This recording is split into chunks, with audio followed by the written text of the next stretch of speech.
Good morning guys, another video na naman tayo dito sa Kabuntagon. Sana so for today's video guys, ito nilinisan natin tong isda na to. Kuha to ng kapatid ko kaninang umaga. Sana so palagi na lang tayo nag-isda dito sa ating vlog. Sana so tayo yung tagalinis.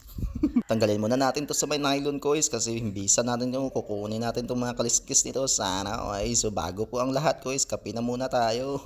Paano ba to magkape? Wala naman yung ayan na yung mahiwaga nating kape guys. Sana so kape na muna tayo guys. Init-init pa niyan guys, sarap sa tiyan. Sana sarap sa tiyan.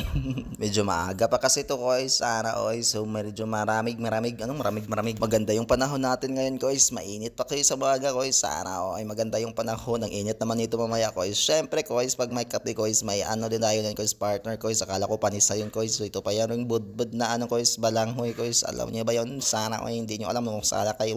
Na naman yung guys. Ito pala yung balanghoy na budbud guys, na galing kahapon ng mama ko. Ay, mama ko sa bahay pala sa bukid. Ayan na po guys, may natira pa kasing isa. So kaya natin, baka kasi mapanis. Sana sarap nito guys. Kamuting kahoy na budbud guys. Human kung baga guys, Tagalog ata yun. Basta yun. So partneran din natin ng kape guys. Ano naman nangyari sa voice over na daw? Bahala na kayo dyan makinig. Let's start the real thing. Sana so magkaliskis na tayo guys, kasi yung isda na yun guys, maraming kaliskis. So kaliskisan na nanaran. Sana so para naman tayong sidugong nito.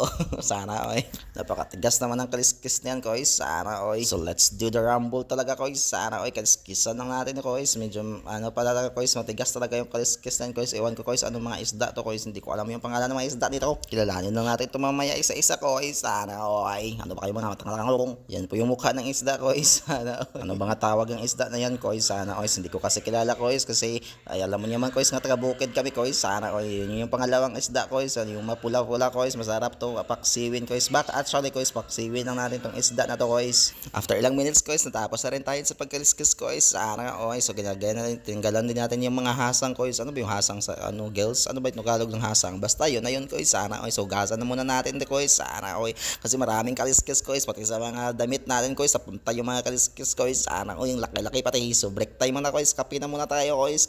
Syempre sana guys, may pa break time pa tayo nalalaman sa sa tapusin na natin yung pagkain na to guys, para matapos na rin lahat guys. Sana sarap talaga dito guys. Let's continue the rumble guys. Sana sugasan na muna natin yung mga isda na to guys, para ready to cook na to guys. Sana ready to cook. Kaya na po lahat ng isda guys. Sana so paksiwin nung na rin to guys. Of course guys, magayat muna tayo itong mga kalamasan guys. Kalamasan. Sana timplahan na din natin to ng asin guys, bitsin, soka at saka paminta guys. Yun na lang yung gagawin natin guys. Sana ready to rumble na to guys. Yan na yun guys, paksiw natin sa suka guys. Sana so kumukulok-kulok na guys. Sana hanggang dito na lang guys. Goodbye sa inyo guys. Kain po.